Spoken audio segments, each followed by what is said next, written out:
Hello mga kabikers, welcome back to my channel. So, for today's video, sisimulan kong buuin itong aking lumang frame, itong aking bakal frame. Unahin ko munang buuin yung kanyang mga wheel set. So, ito nabuo na tong sa front na wheel set, So, yung bubuuin lang natin is itong sa rear, Sabay alignment na rin. So, mahaba-habang task to. So, umpisahan na natin. So, sa mga bago pa lamang sa akin channel, so, kung napadaan kayo at nagustuhan niyo naman itong mga ganitong videos, so, please like, comment, share, subscribe, and please follow my Facebook page. So, let's do this.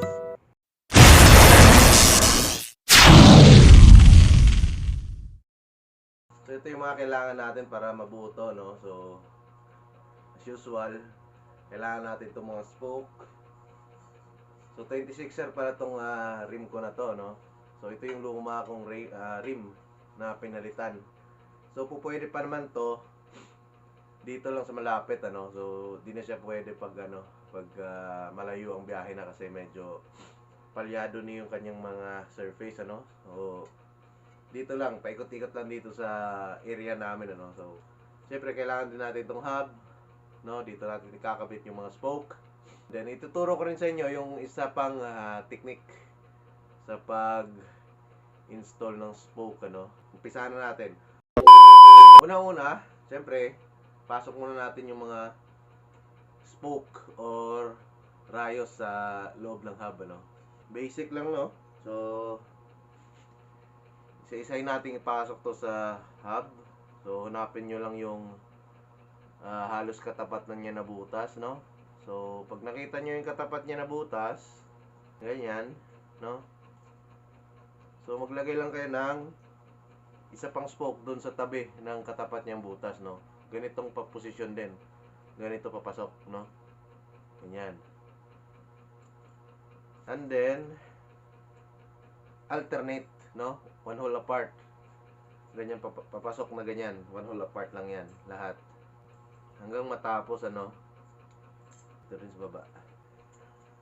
So, yung purpose nung paghanap mo ng yung katapat niya na butas, so para ma-determine mo kung anong butas mo ilalagay yung mga spoke na pag ganun yung direksyon, Dito sa baba, ganun din, one hole apart, Ayan, double check mo kung nalagyan mo na lahat ng butas, So double check mo rin kung one hole apart yung pagkakalagay mo, So kailangan mong masigurado na talagang sakto yung pagka-install mo, So, next, babaliktarin mo to ngayon, So dapat mong ipahiga yung mga spoke para di siya malaglag. Hindi na malalaglag yan pag ganyan. Ganyan na yung forma niya. So ngayon, dito ka na naman sa opposite side maglalagay, Both sides, doon sa drive side and then sa non-drive side, So ganoon din. Baliktad na naman yung pagkakaano mo, paglagay mo rito. So pag ganun ka na naman. Ulitin ko So, nakaganyan lahat sa isang side, So, para may lagay mo yung kabila, so, pahigain mo yung mga spoke para hindi siya malaglag, Ayan. Ayan, nakahiga na. Hindi na malalaglag yan. So, kung ano mo yung mga bakanting butas dyan, yun yung lagyan mo lahat, Ayan. Ayan. Hindi ka na magkakamali dyan. Kung tama yung pagkakalagay mo nung una, yung mga one hole apart, so dito, di ka na magkakamali, Sure ball na yan, sure ball. Nga pala, yung hub na to is 36 holes, Last na spoke, so install natin to. Yan. So, naka-install na lahat ng spoke. So, gawin mo lang dito. Takilid mo na lang para maano siya, ma-arrange siya ng konti. So, isang paraan to, para i-install yung spoke mo sa yung rim. So, yung dati kong ginawang video, isang paraan din yung para ma-install yung spoke sa mga rim, pero applicable lang yon sa mga may iksing spoke, yung tamang sukat lang talaga para sa mga rim nyo. So, etong ipapakita ko sa inyo ngayon, ito yung technique kung paano mag-install ng spoke. Kung maka-experience ka ng problem na medyo mahaba yung spoke mo para sa iyong rim, no? Ready na to na install dun sa iyong rim. Okay? So once again, yung ganitong technique na ipapakita ko sa inyo,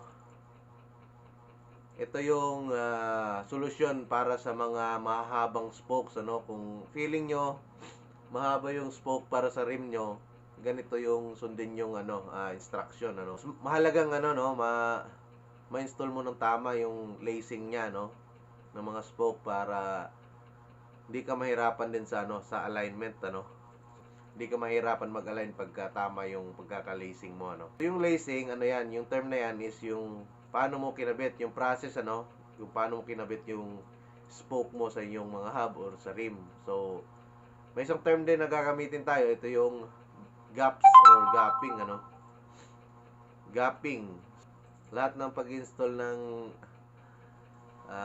rayos sa mga bike, nagsisimula yan dito sa sa mga partners na X, ganyan, kukuha ka ng ganyan. So dito muna tayo sa drive side magsisimula, so kukuha ka ng ganyan.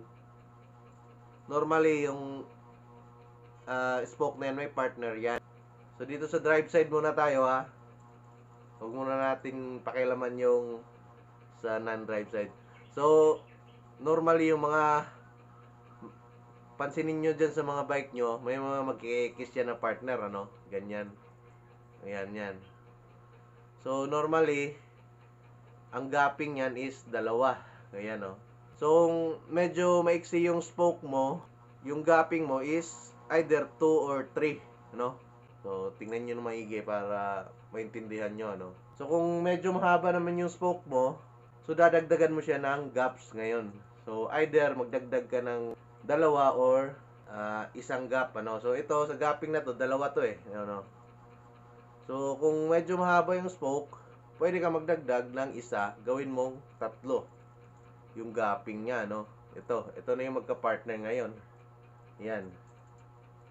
Ganyan. So tingnan niyo na maigi para maintindihan niyo yung pinagsasabi ko, So, ayan. So 3 na yan. So kanina yung ginawa kong gap kanina, 2 lang yun, ito.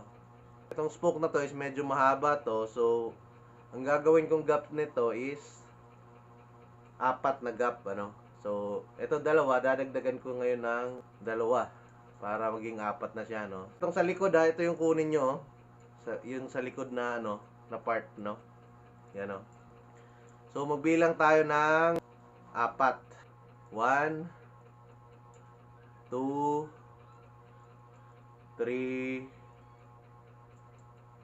and 4. So, ito na yung ipapares mo ngayon sa kinuha mong, ito na yung magka-partner. Yan. Bali, yung gap nito ngayon is 4 gaps na to, So, kung medyo mahaba pa rin yung spoke na yon, pwede nyo dagdagan, gawin yung 5. So, itong akin ngayon ginawa is 4 lang to. 4 gaps. So, after mong maano yan, pwede mo na itong ikabit ngayon doon sa yung rim. So, dito sa rim, anywhere naman pwede mo ikabit pero usually sisimula ako dito sa may nozzle, Yan, Dito ako nasimula para may reference ako, So, sa pag-install sa rim, 1 hole apart yung ilagay nyo na spacing pa rin, Ganyan. Pasok natin yung nipple, mga 2 to 3 ikot, para hindi lang siya matanggal, Yan. So, may butas dito isa sa gitna. So, ganyan. 1 hole apart. Mga 2 to 3 ikot para hindi lang malaglag. Okay. So, yan. So, susunod niyan, itong katabi na naman niya, hanapan mo na naman to ngayon ng partner. Ganon din, pang-4 pa rin na, na gap. 1, 2, 3, 4. Yan. So, ito yung magka-partner na naman, Yan, yung magka-X na yan. So, pag-install na yan pa rin, 1 hole apart na naman. So, magmula rito, may isang space na naman, na ibabakante mo, So, 1 hole apart pa rin. Hanggang maubos yan paikot. Ganun lang na pattern, So, hanggang maubos mo yan paikot, ma-install mo yan lahat dito sa drive side ng hub mo. Ganun din, paulit-ulit lang yung pattern na yon. Okay? Pag ganyan, nahihirapan ka ng ipasok yung nipple niya. So, kailangan mo lang dyan, kuha ka ng isang bakanting spoke. Kung meron ka extra, so, kuha ka ng isa. Tapos, ipasok mo yung ulo ng nipple dito sa ano. Mga konting ikot lang para makano lang. No, tapos yan.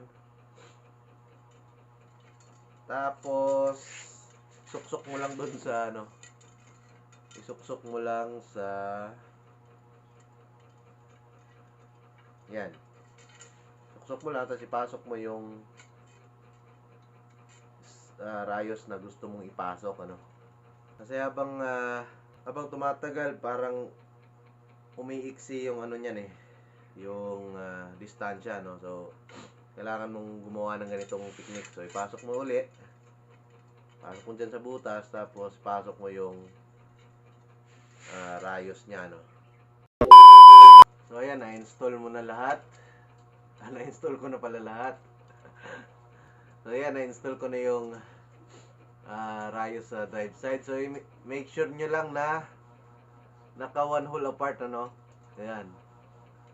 Double check nyo yung paikot kasi baka may magkatabi dyan na ano, na ilagay nyo. So, mali na yan. Kailangan nyo na siyang ulitin, ano. So, and then make sure na nakaka-expand pa siya, no. Yan, ganyan, no.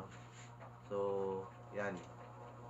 Yan, no. Ibig sabihin yan, kung tama yung inyong ano, pagkaka-lacing, ano, yung gaps niya na ginawa nyo. So, kasi pagka medyo naman, medyo marami yung gaps na idinagdag nyo, so, di mag-i-expand yan, no. So, yan yung indication mo na tama yung gaps na ginawa mo. So, kailangan mong makita yung nag-i-expand na ganyan, no. Yan. Yan. So, kung hindi na nag-i-expand yan, ibig sabihin, masyadong mahigpit na yung pagkakalagay ng mga spokes. So, kailangan mong magbawas niyan pag ganyan yung na-experience mo na problem, ano. So, since natapos na natin yung dito sa may drive side, so kailangan nating ikabit na yung dito sa non-drive side, ano. So, dito medyo madali na lang to eh. So, ganun pa rin kasi since 4 gaps yung ginawa mo dito sa drive side, 4 gaps din yung gawin mo dito sa non-drive side. Hanap ka uli nung spoke na nakaharap sa'yo, tapos hanapin mo yung partner niya. Bilang ka uli ng 1, 2, 3, and 4. So, pag nahanap mo na yung magka-X na yan, so para mahanap mo yung kung saan mo siya ilalagay, ano. So, hanapin mo yung posisyon kung saan yung letter X is halos magkapantay na siya, no? Yan. Ganyan. No? Diyan mo siya i-install ngayon. Kasi pagka nilagay mo siyang ganito, mali yan, ano?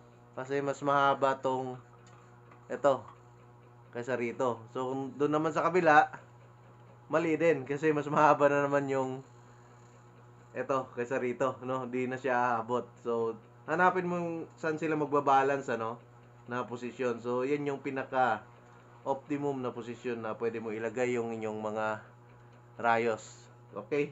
So, di pwede dyan. Hindi pwede rin dyan. So, dito talaga sa gitna.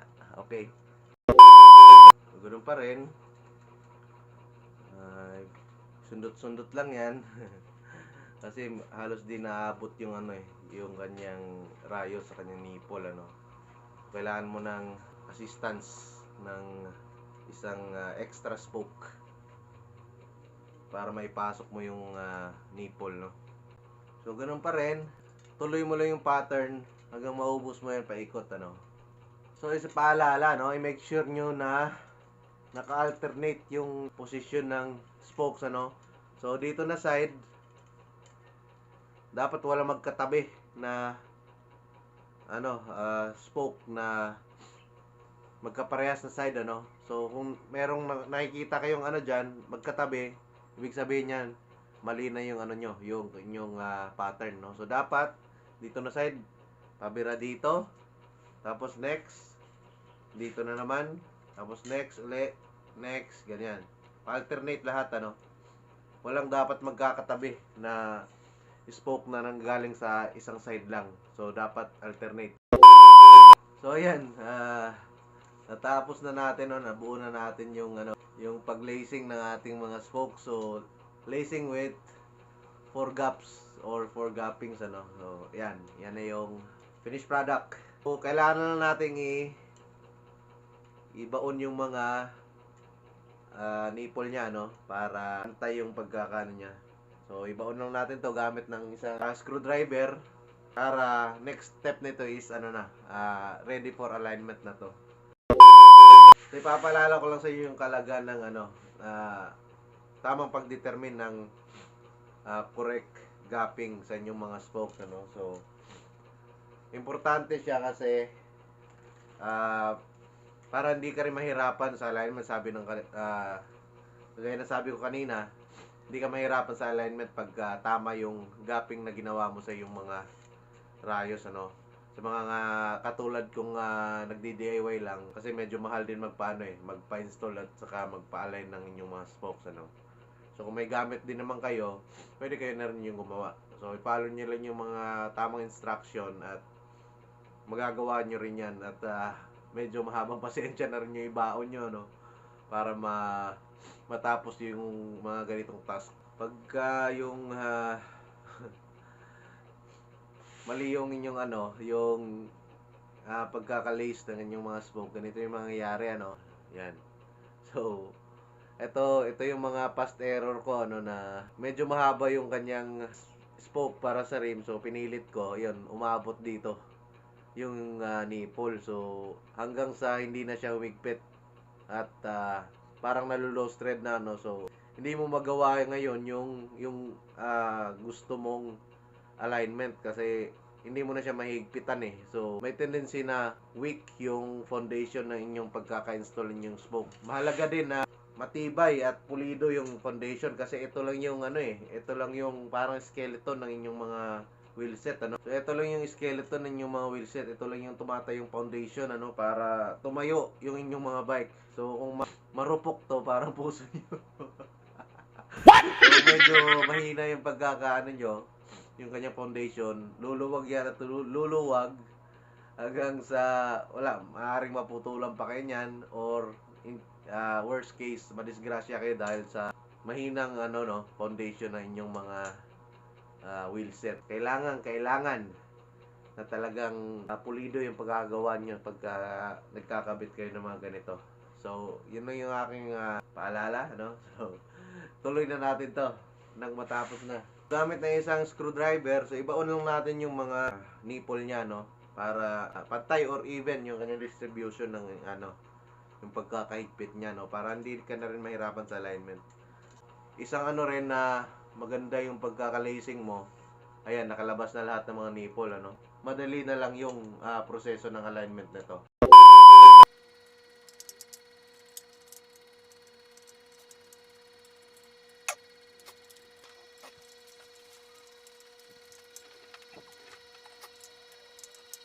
Eventually.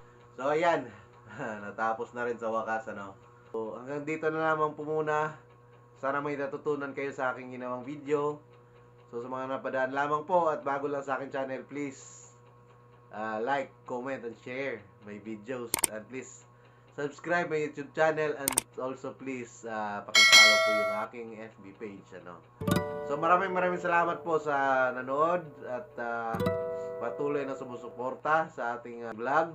So, shoutout pala kay Ma'am Rasky. Ma'am Rasky, salamat pala sa sponsorship, So, sorry at medyo late na yung aking pagpapasalamat. Shoutout ko ulit yung aking mga followers and aking mga subscribers. So, maraming salamat din sa inyong patuloy na suporta. Nagpapasalamat din ako sa Panginoon sa mga biyayang na natatanggap natin ngayon, So, hanggang sa muli. Hanggang dito na naman po muna. Remote Bikerist, laging nagsasabing, biking is the best exercising. So, paalam guys. See you in the next video. Thank you guys for watching. Bye-bye.